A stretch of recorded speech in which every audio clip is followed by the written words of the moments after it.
Oh, hello there. Good to see you. My name's Josh Potter. Welcome back to the Josh Potter Show. Just some quick plugs off the top. New specs, who dis? That's right. Got some new glasses on my face. Got to address that right out the gate. Thanks to the fine folks at Blue Blocks. Can't wait to do their ad reads down the road, but I have to at least say that they're here because I have to acknowledge them because, like, I don't know, it'd be like if I walked in without an arm. You'd be like, why doesn't he have an arm? Tell us immediately. They're part of my face. It's like I've had surgery or something, so I had to address it. But I do also want to address the fact that I'm going to be at the West Palm Improv come March 21st. And the tickets are on sale, and there's a few left to go, so go grab those. You can find the links on my Twitter and on my Instagram. The Twitter is @J_Potter. The Instagram is @Josh_Potter. You can also just go to the West Palm Improv website. Also, we still have merch for sale up at the store, store.ymhstudios.com. And we've got a few sizes left of all the different shirts there. The Sussel shirt, the Roach Buffalo shirt, and, of course, the Josh Potter Show shirt. And there's a hat as well if you'd like to go score that. So go over to, again, store.ymhstudios.com. Oh, boy!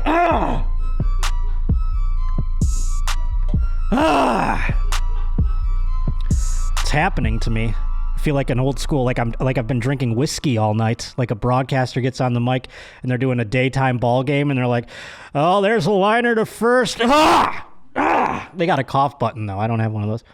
So yeah, I think that's all the plugs. Did I miss anything? I don't believe so. You can also follow me on Twitch, twitch.tv/Josh_Potter. I'll see you on there until they open up all the comedy clubs. I'm hoping to add more dates, by the way, as things are opening, thank the Lord, come the spring and the summer. So I'll keep you abreast of that, and make sure you follow me on social media, and you'll find out all about that as well. But yes, we've got plenty to get to today. Thank you so much if you checked out last week's episode where we did the Great Pizza Draft of 2021. And man, oh man, the reaction has been wild. Some people don't even think these gentlemen have ever seen a pizza before, many of them. But what is the poll results, Any? Do tell. I can't see from here. Yes, I would be glad to tell you it looks like the Pizza Draft final winners final placements are me, first place.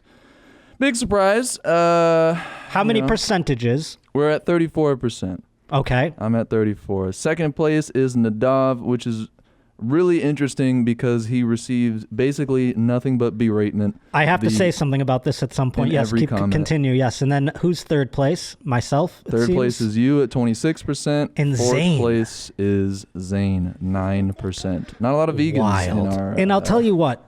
I had a theory coming into this. This reaction period. Without knowing those results, I kept myself away from the results until the show so I could give you my prime reaction.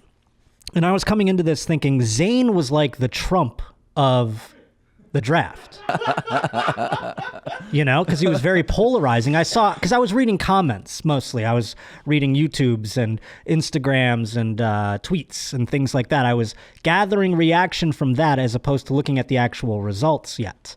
And because people who often sound their opinions, as we've learned in the elections, you know, the silence often can be the majority, right? The silent majority, as they say. Right. So what I'm saying is, with Zane, there was a lot of vocal people polarized on each direction. Either you loved Zane, and I know there was a lot of women who loved Zane's pizza. I noticed that. Are you jealous of that at all, Any? I didn't see it at all. Many of the female demographic. Now that I've displayed this evidence to you from my little bit of poll results. It sounds like fake news to me. I mean, I don't know. Personally, I think everybody likes my pizza. It's very clear in the results. We don't need to recount any votes or anything. So, yeah. Well, I did think Zane, but now I'm thinking Zane is more of like an indie band. Do you know what I mean? He's like, what's it like that? Those stupid chicks. What's it? Megan something. Megan. Meg and something. Megan. Come on, Zolo, help me out, dog. I mean, I'm sure Chris knows. He likes the indie shit. Oh yeah, like Sarah and Tristan. Sarah and Tegan or some shit. Yeah, like that. Fucking So that's Gaultier shit. Yeah, that's Zane right now. That's Chicks true. like it. You know, a couple weird dudes like it. It's fringy, though. You know what I mean? Like, either you love it or you're like, what the fuck is that? Right, I get you. You know what I'm saying? Now I think Trump is Nadav. Whoa. Because Nadav almost snuck that out there. And he had so much hate on social media. Just, what the fuck, Nadav? You're a fucking dumb Jew. Stuff like that. Wild hatred. Where are we at on the nice boy clock? That doesn't matter. I'm saying they said it. I didn't say it. Right, YouTube. right. Come on, you know the difference, right? I can expect YouTube to parse out context. Yeah, the algorithm definitely gets it. But do you understand what I'm saying? Think about all the people who weren't... That I'm Trump? Yes, because look at how many people were vocal about how terrible of a person you are. Oh, I see. In all the comments and things like that. But look at what happened. You almost won. Right. I mean, I was in first place for, I want to say the majority of it, and any kind of slept the win over there, just kind of out from under everyone. Nadav, are you accepting the pizza draft results? I mean, I think, you know what? Just like Trump, I'm going to say I never even wanted to win this pizza draft. I just, Well, that's not what he's saying. He's saying he won the pizza draft. Well, no. But I mean, If you're going to be Trump, dude, you got to be like, I won the pizza draft. But the first time around, wasn't he just like, yeah, I don't really want to be president. I just kind of want to like be popular. I guess that's He also true, won, but so. and he I think he went for the win. I don't think he ever acknowledged that. That would take a lack of ego and things like that. Is that well? So you got to lean into it. You got to just deny the results of the pizza draft. You got to be like, I won that shit, and we're gonna storm Domino's. Yeah.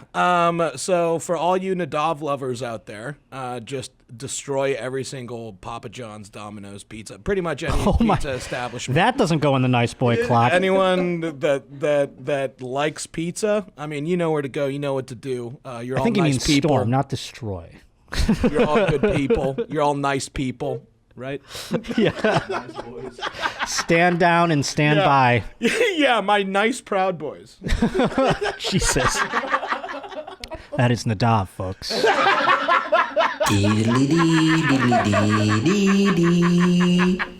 So I came out in third place, which I think is egregious. But I mean, at the end of the day, I feel like I had the most steady line of everything. And if we looked at that breakdown regionally, I won the East Coast, hands down. I mean, you guys out here, I don't even know what kind of... everyone's like, Zane, the people that did tout Zane as a good pizza was like saying that feta cheese is a great pizza topping. I am a Greek man who eats feta cheese by the block, okay? I've never once even thought about putting it on pizza, let alone seen it on a menu before. I feel like he meant that cheese that goes on a margarita pizza, though. Like, he just didn't know the name of it? No, yeah, but there are people that are like, feta cheese on pizza is bomb. And I'm like, what? Where? In Athens? Where do you have this? it could be white pizza. Maybe it's that. You ever heard of white pizza? Yeah, but that white pizza doesn't have, that has like tomatoes and shit. I don't know. I've never, even people are like, these guys don't know what a margarita pizza is on a margarita pizza. I'm like, no, I don't. I've never even had one in my life. Of course I don't know that. I'm from the East Coast. We have pepperoni on our fucking pizza or something else, a meat of some kind. We don't have fucking margarita pizzas. I've never even seen one before. Yeah, I'm not a real expert on margarita pizzas because they suck. Clearly. Yeah. Clearly. And Zane's not here to defend himself, unfortunately. Last place. But again, Tegan and Sarah, you know? I've been walking with I think that's one of their songs. I don't know who I just did. I did some band. You can Google, do a sound hound on me and figure it out.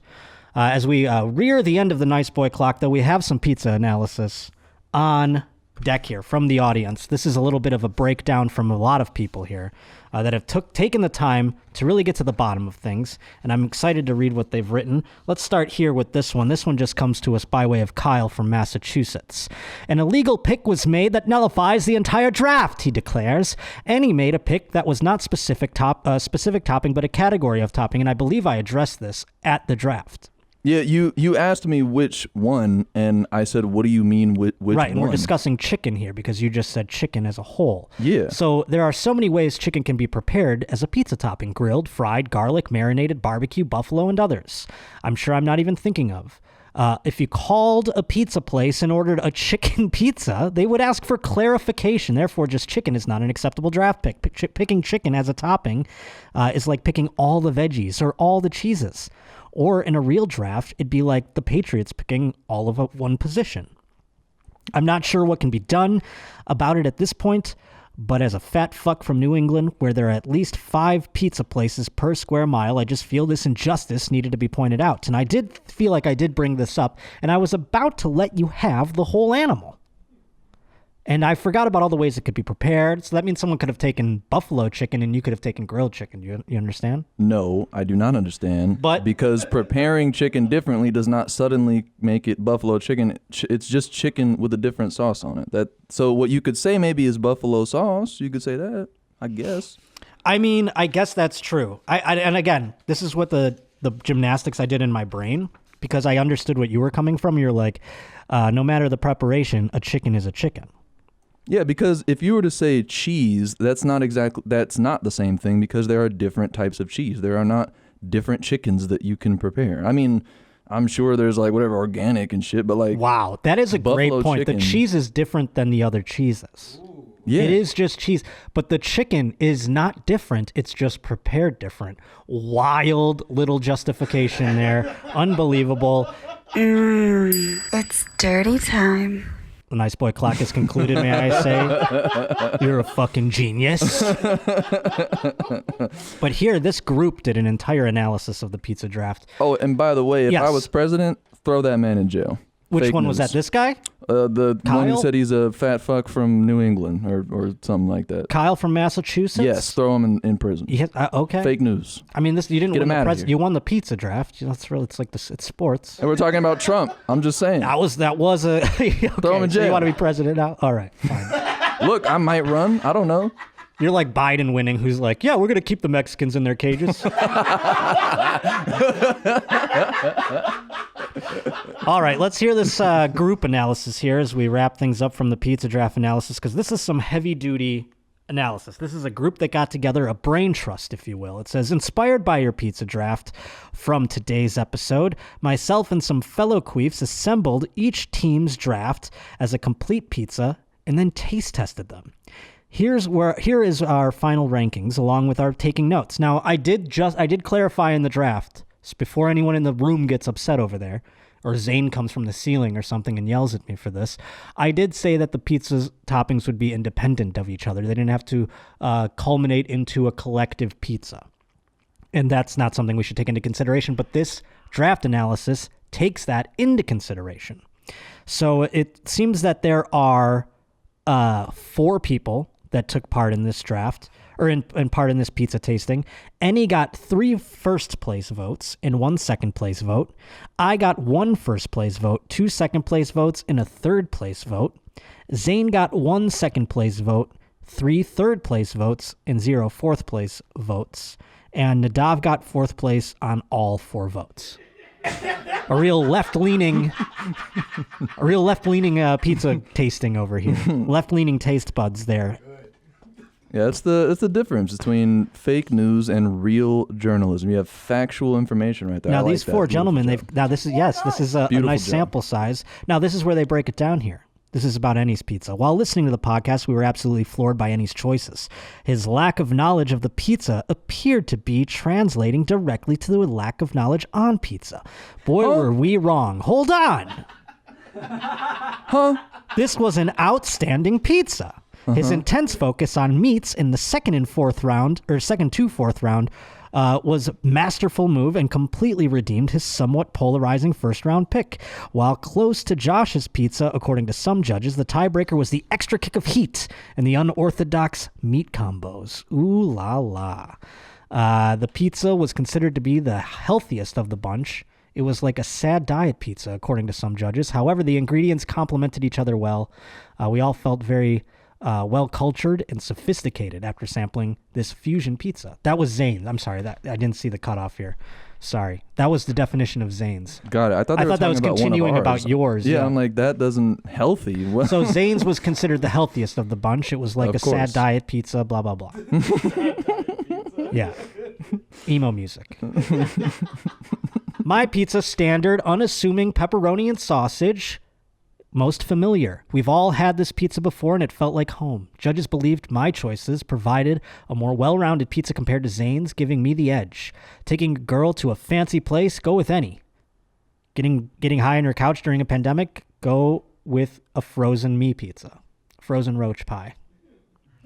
Frozen roach pie. And now we get down to what they've dubbed the kosher pizza. Absolutely foul. Unanimously last place. The pineapple drowned out the traditionally well-received toppings and led the judges to getting violently angry out of spite. Coincidentally, it brought all the judges together in a complete agreement. Therefore, this is a true unifier. I hope you enjoyed our analysis. We love you all. Thanks for the laughs, Duff Dragon, Pop-Tart, Sammy, and Alexander. Well, thank you for taking the time out of your day to give us such in-depth analysis. Nadav, you've turned people anti-Semitic. You've made them join the Nazi party. Come true. I guess that's true. And it was a real unifier, like they said. So, But I would like to say that I was a little confused on what this draft was about. I thought we were just picking toppings. You're right. No, I did say that's why I thought prefaced it in the beginning. This wasn't the goal of the draft. Yeah. But this is just further in-depth analysis. Okay, yeah, because I'm not trying to make one. Well, no, pizza of with all course those. I did, and that's why I said that whole That's two dope disclaimer in the beginning of the entire feedback aspect, or that before I read their feedback, because I knew what it was all about. Let's see, we've got some other feedback here. Let's see. I was just listening to the Josh Potter show and Where My Mom's At today. Chris Larson was talking about his roommate and the fact that he never talks to him. His roommate also brings ladies home more often than he does. He also mentioned his roommate never talks about the infamous rat shitting or pissing on his stuff. I don't know who sent that one in, but it doesn't say. But I think that is cut off. oh, because it was supposed to say. Was it gonna get to the point where am I Chris's roommate? Was that what it's alluding to? Let me read the rest of it. Okay, please. I think that's where it was heading, and that's why I was kind of disappointed by the way it stopped. You are correct. Oh, okay, hold on. It says from my There you go. Sherlockian. There was a space there, so I didn't know if it was the one after it. From my Sherlockian deductions, I'm wondering if you and Chris are roommates. See, I knew where he was going before I even read it. It's not the blue blocks that are making my eyes bad. It's just I'm stupid. It was right here in front. I could have read it. I just didn't read further. There was a space, and that prevented me from scrolling my eyes further. You never speak to your roommate, nor Chris to his. You'll get your scrum eating. No, for the record, Chris is not my roommate. I wish if I don't know if I wish Chris was my roommate or not. That would be. I don't think you two would mix well. I'm just gonna take a wild guess. So true. So true. Yeah. No. I mean, my roommate is way more impolite and doesn't have a sense of others. Whereas Chris, I think, would be nicer about that kind of thing. I think you would turn into your roommate. No. I think you. No, no matter who my roommate is, I am a ghost. Yeah. I don't like seeing anybody. But you stream and you. I'm so quiet. My streams are noise. very quiet. Yeah. I keep the microphone next to my face and I talk like this. How are you, everybody? It's great to see you. We're playing some Madden tonight. And I play my music on my phone right next to us, very quietly. And it's like, suffocation, no breathing, don't give a fuck if I come on. And I'm like, is everyone doing okay? Thank you for subscribing. That's my streams, all right? That's the exact volume. You had me fucking dead the first time that I saw your stream. And you're like, all right, guys, I'll be right back from the bathroom. So just hang tight. And you put like a sock over the webcam or like a cloth of some kind. And then, this shit goes, and I like you to say sorry. You fucking have the headphones in the mic. Yeah, man, we low maintenance up in here. I was dead, bro. It's funny when I'm like in the top 10 of like Madden streams and people just come in to watch Madden and they're like, this guy's on the PS4. Where's your stream set up? And then then they're watching for an hour. And I'm like, see, it doesn't really matter. Dude, I went on, I'm not throwing shade, but I went on Jeremiah's stream. I played Call of Duty with him and he has all the bells and whistles, all the cool doohickeys and everything. And his shit was lagging more than mine was. So I feel justified in my low rent fucking Twitch stream, all right? Stop hating. Stop hating. Hey man, you do you. But I tell you what, you ever want that upgrade? You just you bring me over. We'll make you nice and pretty, and you'll be able to produce the dope content you do. Hell yeah, dog. So yeah, that that one was from Moriarty Mike, who had that deduction, and no. So let's dispel that rumor out the gate. What do you say, friend? But let's get into some sports, eh? This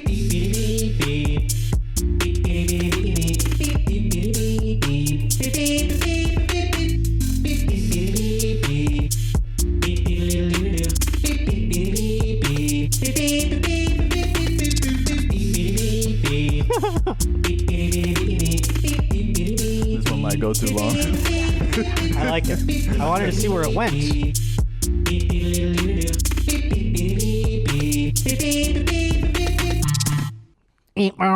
I like that. I wanted to see where it went. You know what I'm saying? I don't know. Pimp. That was pretty dope. That was great. Thank you very much for sending that bad boy in there. Falling Water Sound. Thank you so much. That is the artist who sang that song. And Misguided was the instrumental you heard at the top of the show, FYI. Let's get into the sports. Speaking of Twitch, there's a gentleman who's on Twitch who has all the bells and whistles. And I would venture to say my stream is a little more entertaining with exception to one moment on his stream. And that is Mr. Snoop Dogg. Yeah, our buddy Snoop Dogg, or Bert's buddy, I should say.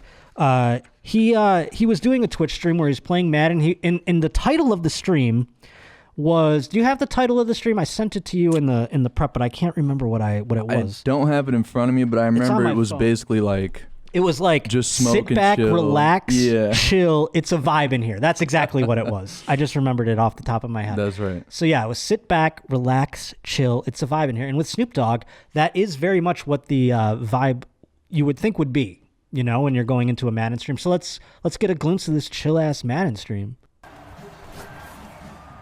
Snoop Dogg with the pass. Oh no, he's on defense. Uh-oh. Fuck! Uh-oh. Uh-oh.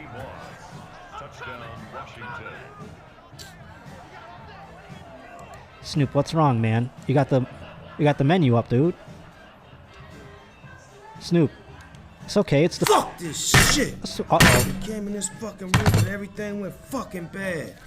Fuck this shit, man. This isn't very chill, it's kind of tense. Kind of feeling a little uncomfortable.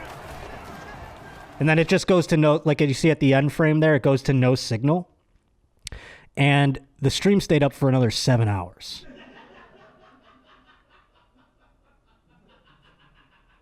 He just left. So he rage quit and left after like the first touchdown. I don't know. I mean, shit, I can't compete with that is what I'm saying. I can't compete with that on Twitch whatsoever. I'll never be that entertaining. I guarantee people sat there and watched for 7 hours thinking like, is he going to come back? You know? It's wild. You don't ever rage quit when you lose? Nah, I don't rage quit. I've gotten real sad. I've stared blankly at the screen for minutes at a time. I'll just look down. I'll just be like, oh my God. But I don't rage quit. You don't rage quit. You like depress quit. I've gone like off the screen. I've gone like, nah, like I've gone off the screen and like cried, but never really raged quit. No. Oh, that's so funny. Yeah, I'm a rager, man. I fucking hate losing. So I feel Snoop on that one. I feel Snoop. That was like, what, a fucking 800-yard touchdown or some shit? An 800-yard. I mean, that was a bomb. Fucking other side of the... He's like, look at this shit. zone. I thought he was on offense at first and he was going to throw an interception. I didn't know what the context of the play was going to be. But then, yeah, he was just like, look at this shit. And then, fuck, man. I mean, he just beat you over top. Like, it's just one play. I don't know. It wasn't like the end of the game or some shit. No, it was obviously cheating. I'm going to speak for Snoop right now. It was obviously lag, cheating, bullshit, hackers, whatever it is, you know? That's true. That's true. I always go, that's some Madden shit. I say that all the time. That's some Madden shit right there.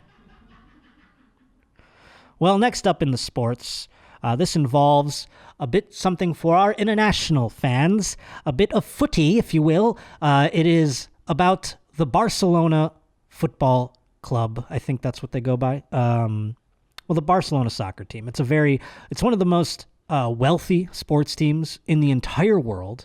It's one of the most successful, the richest, It has the richest contracts. It brings in the biggest revenue. It probably makes more money than some countries in this world.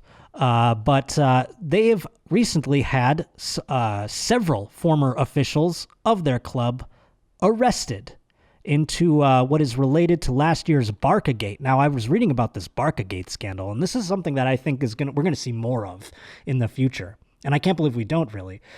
It seems as if these high-up officials in Barcelona took a little bit of a note from our elections that were tampered with by way of propaganda and things like that via Facebook posts and slander on social media and these types of things. And they're like, that's interesting how that was effective. Let's do that. So they paid a company, actually, to basically slander players on their team so that they would ruin their value. I mean, they just did it, and they've been arrested for this.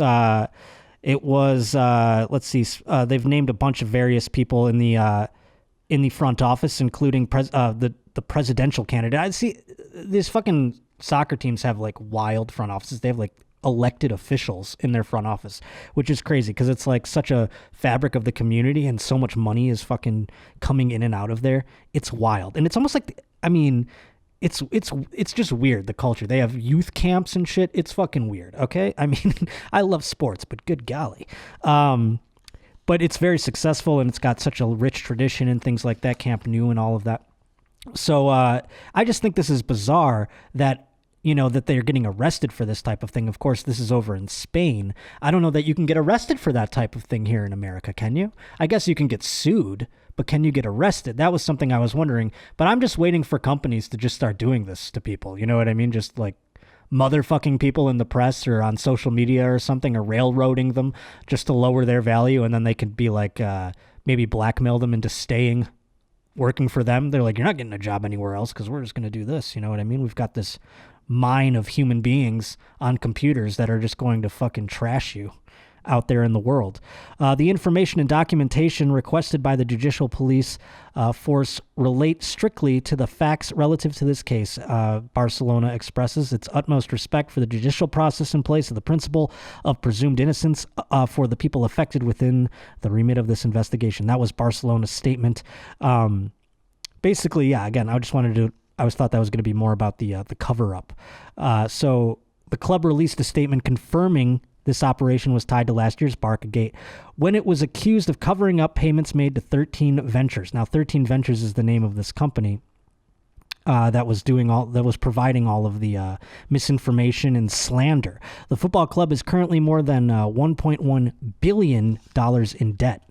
That is not after they spent that kind of money, that debt looks even more egregious. So it's pretty wild that they're getting arrested for this kind of thing. I don't know that you can get arrested for that in the United States. Maybe I'm wrong. I don't know anything about laws.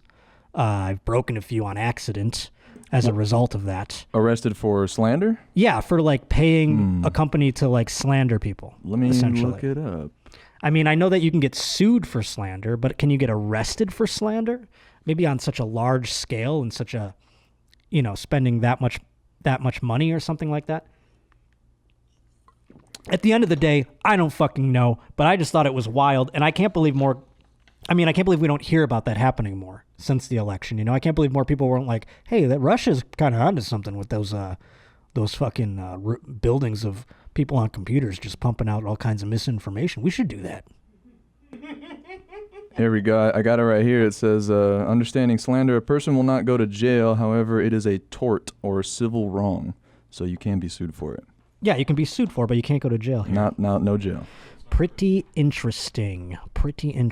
It is tournament season, fellas. That's right, March, baby. It's winding down, and we're getting deeper into it, and you got to take care of your hair and your holes. And we've got the best tools for the job to do it. We're talking about our sponsors, our boys, Manscaped. I've been using them for years. They're the global leaders in male grooming from head to toe, and they mean it. From head to freaking toe. Everything in between, and that is including these bad boys right here. Don't get too excited that I'm bringing them out. No, sir. See how lush and full they are? It wouldn't get that way if it wasn't for Manscaped.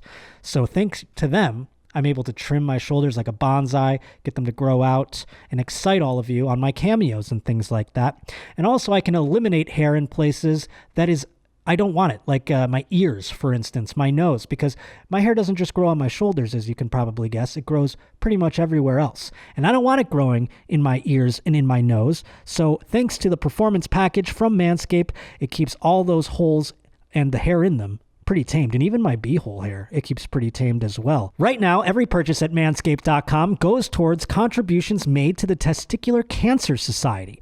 Get 20% off and free shipping with code Potter at manscaped.com. That's 20% off with free shipping at manscaped.com. Use promo code Potter. When things get hairy, make sure to call on Manscaped in clutch time. Also, in the sports, Baker Mayfield recently saw some UFOs over the skies. He was tweeting about it. He was driving near Lake Normand, I believe, and a UFO came out of the sky apparently in front of him, and his wife were driving, and they looked at each other, and they were like, holy shit, did you see that? And he was like, oh my God. So, of course, Colin Cowherd takes to his fucking podium or whatever, and he sits down, and he fucking takes this opportunity to rail on Baker Mayfield. You know, if it's not the backwards hat, it's the fact that he's seeing aliens. Let's rip on him some more. So what he says here, Joe Montana, Troy Aikman, Terry Bradshaw, and Tom Brady have never seen aliens. I would prefer my guys don't talk about it. He's like basically saying, would you want your franchise quarterback to talk about aliens? Kind of, I do. Yeah, that means my quarterback might be doing a little this. He might have an open mind. So here's where I think I finally, this is the clapback is amazing. Tom Brady posts up here. What does he say there? He says, he said, how do you know I've never seen aliens, Colin? And now I'm like, hey man, Tom Brady, what the fuck? I'm starting to like him. He's starting to make me like him. I don't know. Maybe I'm just getting older and softer, but that right there, his clapback to Colin Cowherd. Now Colin doesn't know what to do. He's gonna be in a pretzel now. Because he already was with the hat, remember? Tom Brady put his hat on backwards, and Colin Cowherd's like, well, you know, I guess if you win 7 Super Bowls, you can put your hat on backwards. I don't know why I'm making him sound like Jeff Brantley, but, nevertheless, now he's going to be like, Tom Brady could see all the aliens he wants. Baker Mayfield, he hasn't done enough to see any aliens. I want to see more output on the field, and then he could talk about aliens, huh? He's going to be all pretzeled. I can't wait to see how he responds to all that kind of stuff. I think that's it for the sports. I wanted to, before we get into the news, update you on a little something. And that is my little, I don't know what to call it, tit for tat with Tommy Lee. I don't know how to describe it necessarily. Here's the thing, folks. I shared it because more than anything, I was flattered by this. But I made a dumb Instagram post.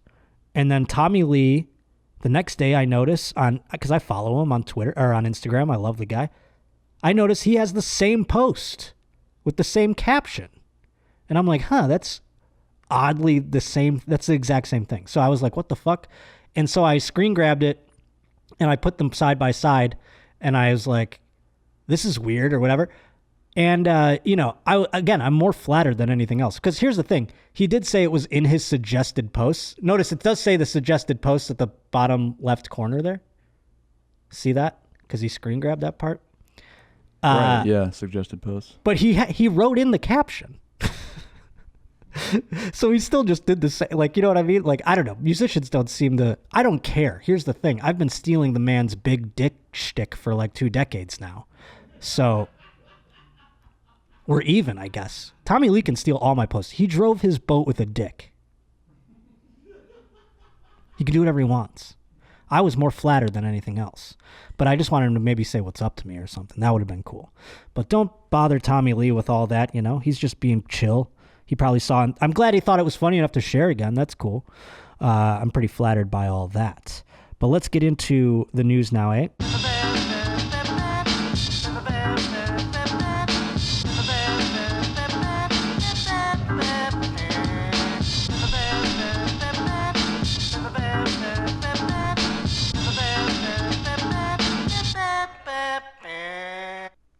Yes, the news. And we're going to start off with perhaps the queef of the week, eh? Queef of the week. Oof.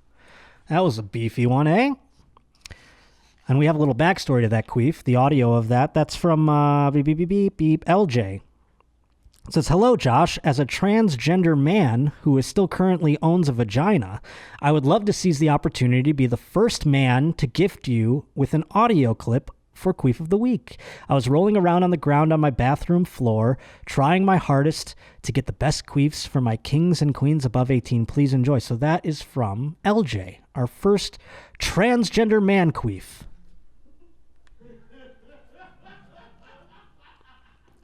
And what a day to have it. Because today's Queef of the Week is none other than New York State Governor Andrew Cuomo. Today is Tuesday. Remember when he did that? You guys didn't watch his briefings. I guess because I follow too many Buffalo news feeds on Twitter or whatever. I saw all of them and I was like, shut up. And then he sold his book in October, How to Lead During a Crisis. The COVID-19 pandemic, Governor Cuomo's leadership. He's like, I have been a great leader. Your grandma wants to finger herself to me. And this fucking spaghetti head has been killing a lot of old people the whole time. And he put that book out before the second wave of COVID even came, which is wild to me. And then now we're finding out that he's been putting his fucking meatballs up on girls' faces and shit here. Look at him up here. This is with the third accuser. He's had since a couple of more, I believe. But this one was alarming because they've grabbed a picture of it. Look at this terrified young girl. Her name is Anna Ruck. She had never met Governor Cuomo before. Encountering him on a crowded New York City wedding reception in September of 2019, her first impression was positive enough. The governor was working the room after toasting the newlyweds, and when he came upon Miss Ruck, now 33, she thanked him for his kind words about her friends. But what happened next instantly unsettled her. Mr. Cuomo put his hand on Miss Ruck's low back, and she said in an interview on Monday, when she removed his hand with her own, she recalled the governor remarked, "She seemed aggressive. You seem aggressive. I like that." He placed his hands on her cheeks. He asked her if he could kiss her. "Can I kiss you? I want to kiss you." He's such a creepball. Ugh. He said it loudly enough for a friend standing nearby to hear. Miss Ruck was bewildered by the entirety of the thing, and she pulled away as Governor drew closer. "I was confused and shocked and embarrassed," she recalls. And her friend corroborated everything, including contemporaneous text messages and photographs from the event. "I turned my head away and I didn't have words in that moment." So I think we have video of this. Can we see the video real quick? That anyone else has watched Chad play impresses me. The same thing impresses them. What does it mean to you now when the team is struggling? I want to kiss you. I couldn't care less about the team struggling. There he is. Cuomo. No, that's Joe Namath, actually. "I want to kiss you." That's what I pictured when I heard this story. I just pictured Joe Namath going to Susie Colbert. "I want to kiss you," in one of the most uncomfortable drunk moments. I can't believe it's almost like, I'm not a victim blamer or anything like that, but Susie Colbert should have never let Joe Namath continue talking in that interview. That went way too long where he was like, "I'm so fucking drunk right now," and she just let him continue. So, the fact that it got to that point, someone should have been like, "Susie, yeah, he's wasted. Yeah, I know it's Broadway Joe, but he's fucked up. Cut it up." Anywho, we actually do have video of Cuomo being a creepball that just came to light, actually. Do tell. Feel the same way, too. Will you eat the whole sandwich? I will eat the whole sandwich. Yeah? Okay. Who made sausage? I can eat the whole sandwich. No excuses. Everyone, the county. It's not as easy to eat this in front of all these cameras as you make it. Well, that's right. That's your opinion. That's your opinion. Not only do you have to eat the sausage, but you have to... That's part of the being the governor, right? Learning how to... Well, there is a course when you get elected to office. They have a course called Eating on Camera. Yeah, there's too much sausage in that thing.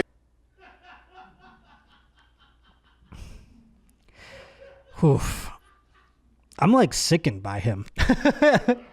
Unbelievable. "Yes, there's a course you take in governing school. It shows him eat the whole sausage. He tells her to eat the whole sausage. Yeah, we get it. Man, this is the fucked up part. All these guys do this shit to reporters. Remember we were talking about the front office guys sending his dick pic to a reporter after sending 16 unanswered text messages? Cuomo's doing this in front of camera. That's wild to me. But yeah, he just thinks he's being like a charming guy when he's saying things like, eat the whole sausage. You should put the whole thing in your mouth. And she's like, it's just weird doing it on camera. He's like, well, that's your opinions. We'll see. It's Tuesday. So yeah, Andrew Cuomo, Queef of the Week, Queef of the Lifetime probably. Queef of the Week. Oh yeah, and he murdered a bazillion grandmas. Yeah, you know that. And he's like, what? He doesn't know. And he hasn't seen the news. I don't even know what you're talking about. Yeah, Murdered grandmas? Yeah, you just go. We'll talk to you after the show about it. You gotta fill me in, Chief. Yeah, I got you. It's all good. I got you. We got a couple reporter submissions here from the fine folks out and about in the world here at the Josh Potter Show. A bunch of my roaches out there, the roach reporters. This one is, the headline reads, Rent-A-Jew Project hopes to ward off anti-Semitism in Germany. That's a sticky wicket.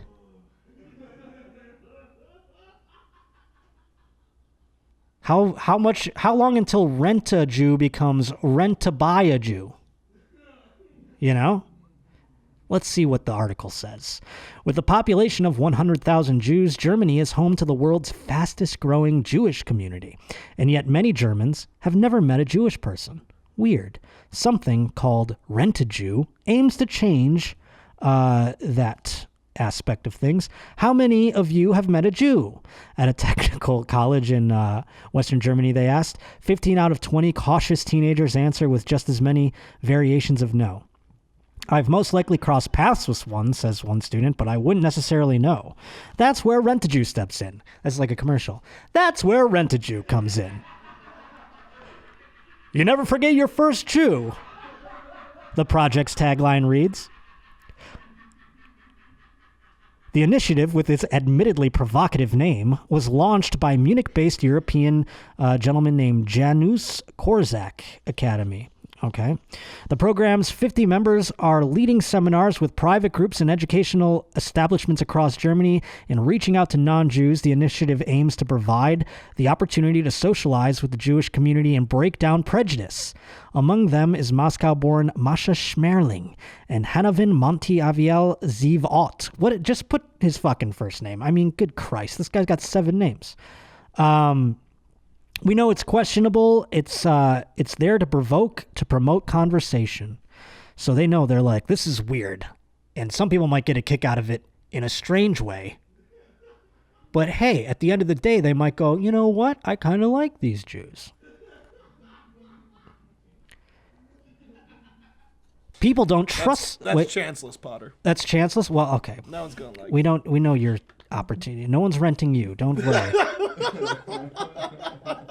People don't trust themselves to say Jew, but it's all about context. Is Jew a curse word? I mean, I guess it's how you say it, right? That's that old Louis C.K. joke where he's like Jew and then Jew, you know, like many other of the country's Jews, Schmerling arrived in Germany from the former Soviet Union with her mother. Okay, I don't care about her backstory. I don't. We want to give people the chance to talk to the Jewish community. We want them to see that we're completely normal people, she explained. We don't want to be defined purely by history, and we don't... What history? Okay, we don't want to be seen through this Holocaust lens. I mean, I think you should. I think it's an important thing to remind people. Never forget. Yeah, I mean, good God, they're kind of like, the Holocaust, that was like 80 years ago. We're not just the Holocaust. But we also want to show an open and colorful Judaism. Judaism is so diverse. Fighting anti-Semitism, it's on the rise in Western Europe, yada, yada, yada. Huh. So I don't know. It doesn't say here how it's been effective. I'm trying to find if there's any testimony from anybody who has rented a Jew. Okay. So this is kind of interesting. They ask in this seminar, "What have you heard about Jews?" And someone, apprehensive at first, answers, "Educated." Oh, that's not always a bad thing, but certainly not true for everyone. Okay, so that's like one of those things where you're like, black people run fast. Like that, right? It's bad to say, but it's not necessarily intended to be bad by an ignorant person. Right, Eddie? You don't run fast, do you? I run fast as shit. Okay. You want to see? You want to chase me? No. I'm sure you do. I just thought you would be like, I'm not fast at all. No, I'm fast as shit. I'm the fastest. Okay. Yeah, no, I wouldn't take offense to that. Do you want to know what the next person said? They said money. Now we're getting down a slippery slope. Oh, boy. That prompted a mixture of tiny gasps and uneasy laughs from the group. Well, it's certainly an old prejudice, but unfortunately it isn't true. At least it wasn't passed on if there was any in my family, she jokes with the crowd. Wouldn't that be nice if you were given a big bag of money if you converted? Says another one. Where do I sign up? So they're just having a little back and forth, you see, with the group here. Among the students was a 17-year-old Justin. Prior to the visit from Rent-A-Jew, he had never had a chance to speak with anyone from Germany's Jewish community. They live alongside us, although you don't always know it, he told DW. It's important to know how others live and not only people from your own religion. Well, that's very nice by this gentleman. Classmate Muhammad was also keen to learn more about the Jewish way of life.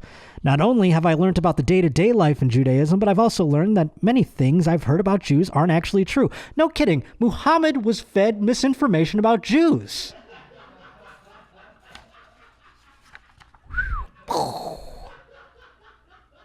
Sorry, I didn't mean to do a bomb noise. So that's very nice. As long as they keep it rent-a-Jew and not rent-to-buy-a-Jew, I think we'll be all set. I don't think enslaving the people will be the method to helping anti-Semitism spreading across Western Europe.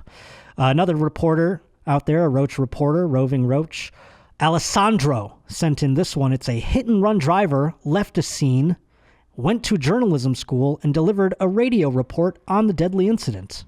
Now that's dedication. Give this guy an Edward R. Murrow Award, for Christ's sake. He committed a crime and then went and reported on it. I mean, I'm sure he had some insight. So here we go. Let's hear what it says here. Only hours after he struck a man with his car and left him to die, Matthew Kennedy found himself on air at his college radio station doing a report about the incident. Well, yeah, he probably hit the guy. The guy was dying and goes, well, I got to get on the air about this. This is breaking. He didn't mention his role in it. Well, that's leaving things out. That's not good journalism right there. It would have been great if he just went on the air. I killed a guy on my way to work today. More on that in 10.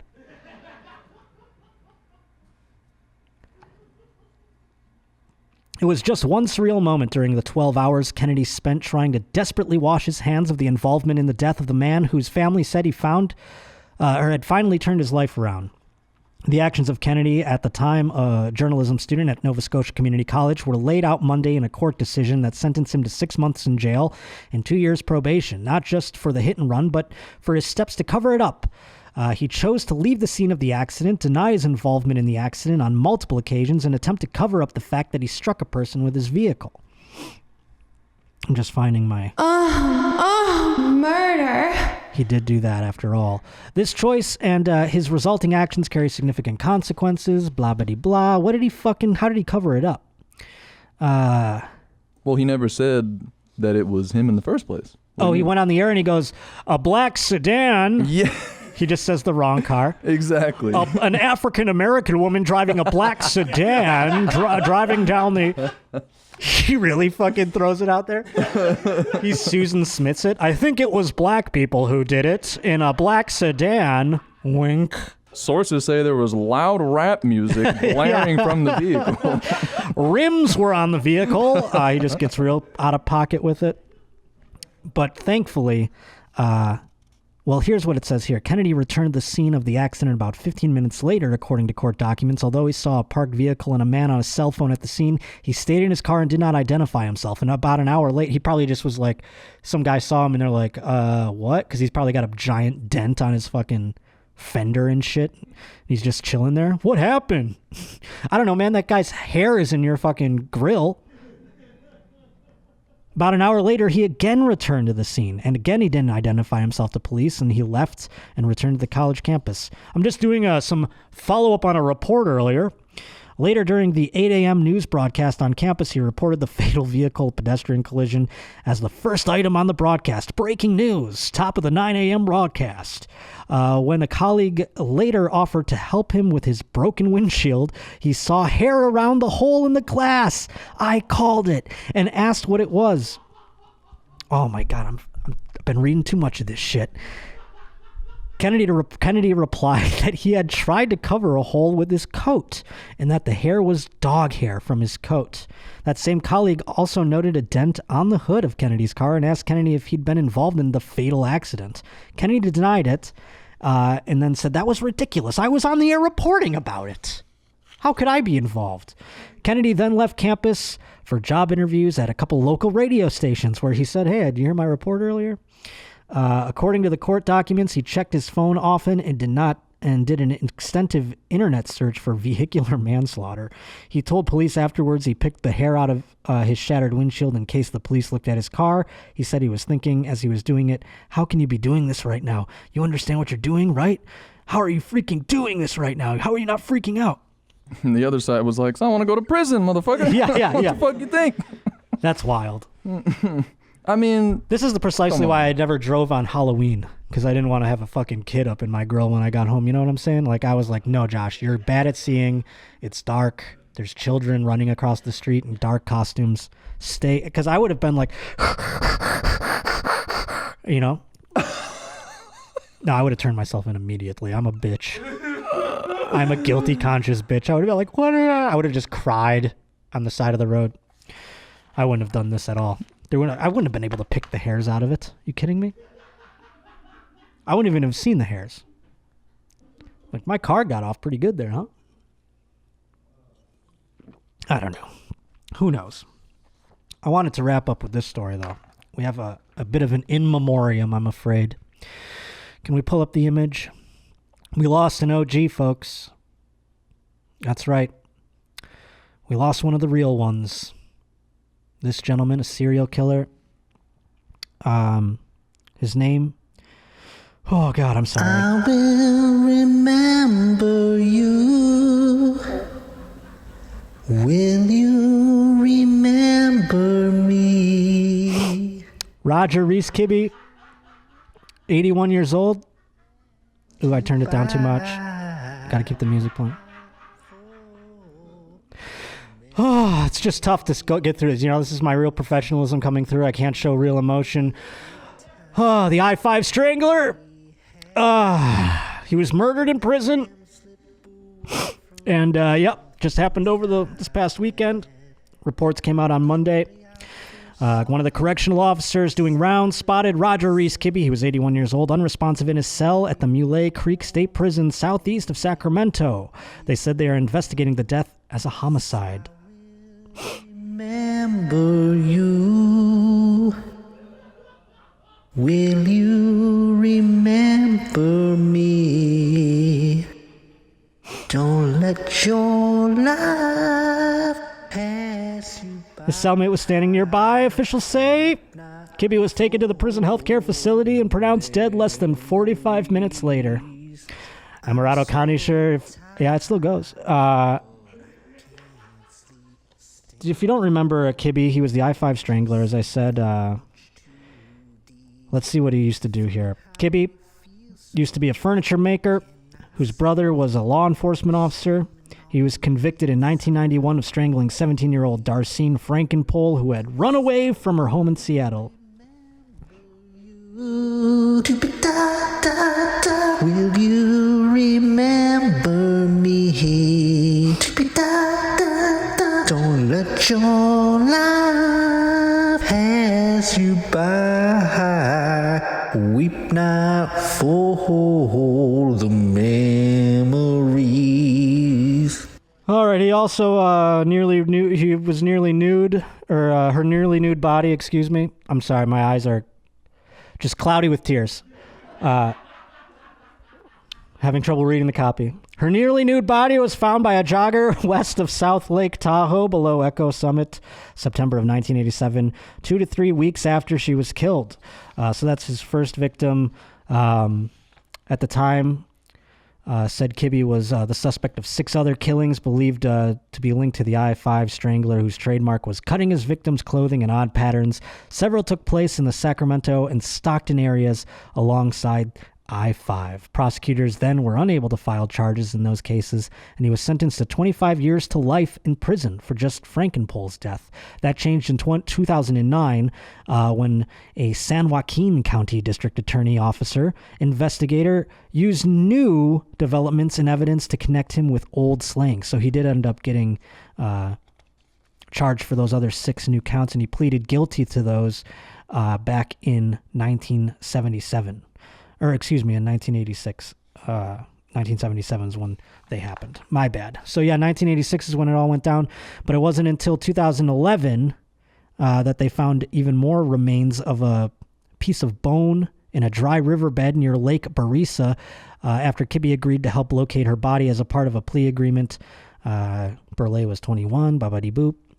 So yeah, he killed a lot of people around that I-5 thing. Is there a documentary or whatever around this dude? I don't think there is. No? Because I never heard of him, but... I think there's books and shit. I think there's a bunch of books. Isn't this the one that Patton Oswalt's wife was writing a book about? Am I wrong about that? I hope you're not asking me. I don't know. I thought I'd just throw that out there to the room. I can always find out for myself. I-5 Strangler book. Let's see. Maybe we can find a nice one for a reading recommendation for all of our fine roaches out there. Dee, will you remember me? The evidence, the hunt for the I-5 serial killer. Okay, yeah, so it's not the one that I thought, because there was a serial killer. It says. What's that? It says she wrote about the Golden State She Killer. wrote about the Golden State Killer, might be. Okay, cool. And there is, a book called Trace Evidence, The Hunt for the I-5 Serial Killer, and that is by Bruce Henderson. I have no idea how good it is, but you can go pick it up on all the various book things. Giving a little shout out to Bruce there. What's up, Bruce? I hope there's a documentary I could watch, because I don't have the attention span to read.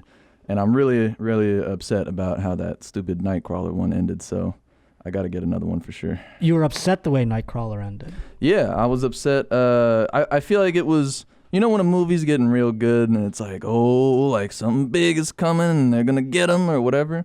I feel like that was coming, and then they recognized him at a gas station, and then they followed him around, and he got caught by just people outside. That was so boring to me. Yeah, but it's pretty realistic, because as I'm learning through obsessively watching police chases and listening to scanners now, I don't know what's going on. I'm turning into my grandfather, and I'm listening to police scanners now at night.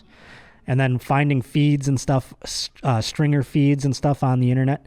And most of these things kind of start with a bit of a high drama situation, and they always end dumb.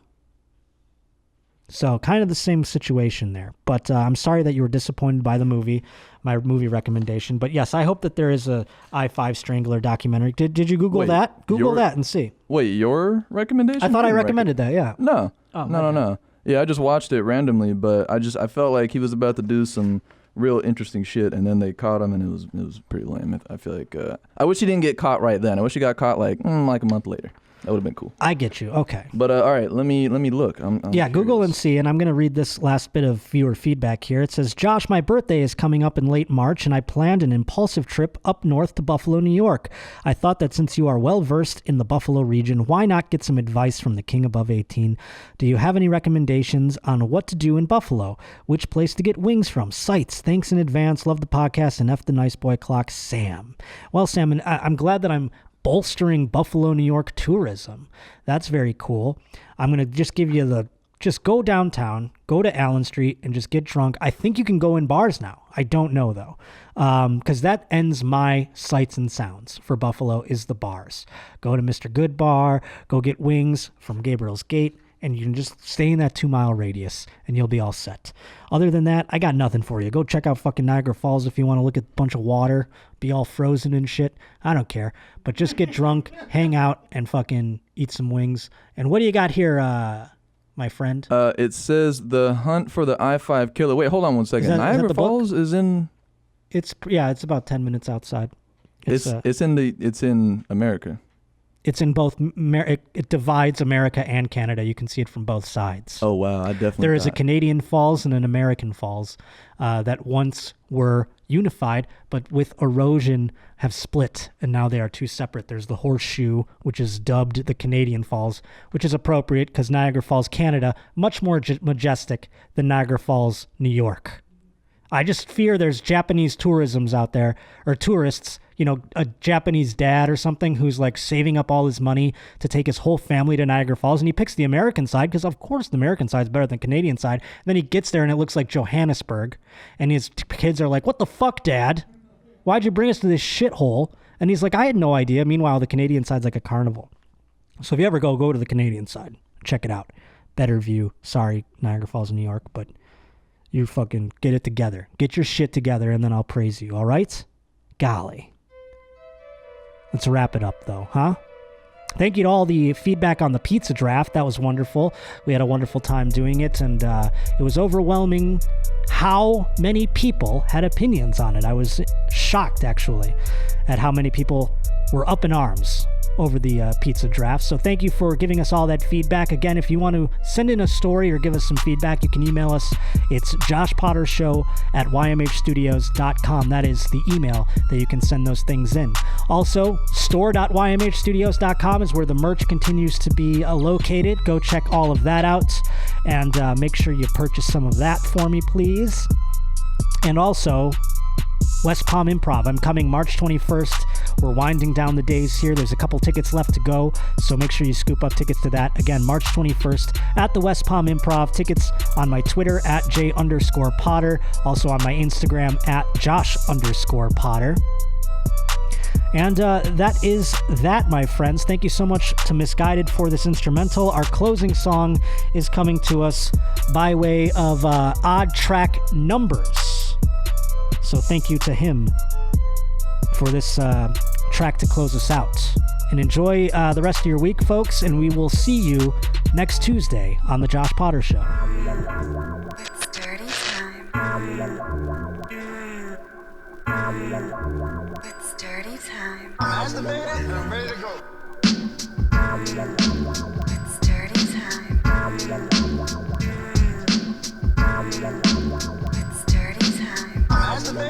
ready to go. You can't fuck with pepperoni. No fucking jalapeno. It's dirty time. It's dirty time. You can't fuck with pepperoni. No fucking jalapeno. It's dirty time. It's dirty time. You can't fuck with pepperoni. No fucking jalapeno. It's dirty time. It's dirty time. You can't fuck with pepperoni. No fucking jalapeno. I'm ready to go. You can't fuck with pepperoni. No fucking jalapeno.